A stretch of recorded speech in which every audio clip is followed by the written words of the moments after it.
আসসালামু আলাইকুম। কাছে এবং দূরে যে যেখান থেকে আমার এই ভিডিওটি দেখছেন, আশা করছি সকলেই অনেক অনেক ভালো আছেন। আমরাও আলহামদুলিল্লাহ অনেক ভালো আছি। এই তো এখানে কিছু সুতা নিয়ে আসছি, এগুলো হচ্ছে সুন্দরী সুতা। ভাবলাম আপনাদের সাথে ভিডিওটি শেয়ার করি। দেখেন এগুলো দিয়ে আমি হাতের কাজগুলো করে থাকি।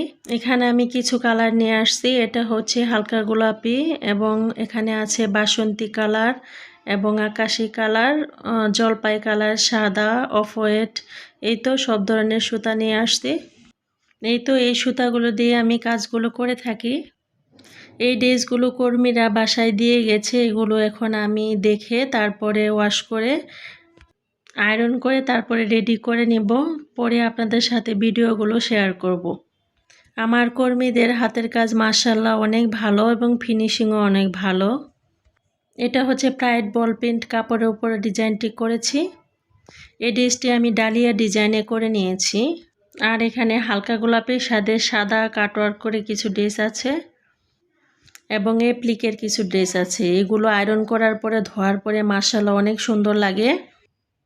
আর এখন আমি নতুন কিছু কাজ করার জন্য কিছু প্রাইড থান এনেছি, সেগুলো আপনার সাথে দেখিয়ে দেব। এখানে আমি কয়েকটি প্রাইড থান নিয়ে আসছি, এগুলো হচ্ছে 6 গজের একটি থান।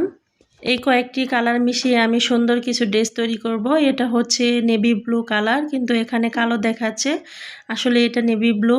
এই তো এই কয়েকটা প্রাইড থান এনেছি, এগুলো দিয়ে কাজ করব। পরবর্তী কোনো ভিডিওতে আপনাদের সাথে শেয়ার করব। এখানে লাল কালার, অফ হোয়াইট কালার এবং কলা পাতা কালার আছে। এগুলো হচ্ছে প্রাইড থান কাপড়, এগুলো দিয়ে ড্রেস তৈরি করলে মাশাআল্লাহ ড্রেসের ফিনিশিং অনেক ভালো হয়। কাস্টমারও এই ড্রেসগুলো অনেক পছন্দ করে থাকে। আমার এই ভিডিওটি দেখার পর যদি ভালো লেগে যায় তাহলে প্লিজ আমার চ্যানেলটি সাবস্ক্রাইব করে রাখবেন এবং পাশে থাকার বেল বাটনটি অন করে দিবেন। আর যারা অলরেডি এই কাজটি করে ফেলেছেন তাদেরকে অসংখ্য ধন্যবাদ।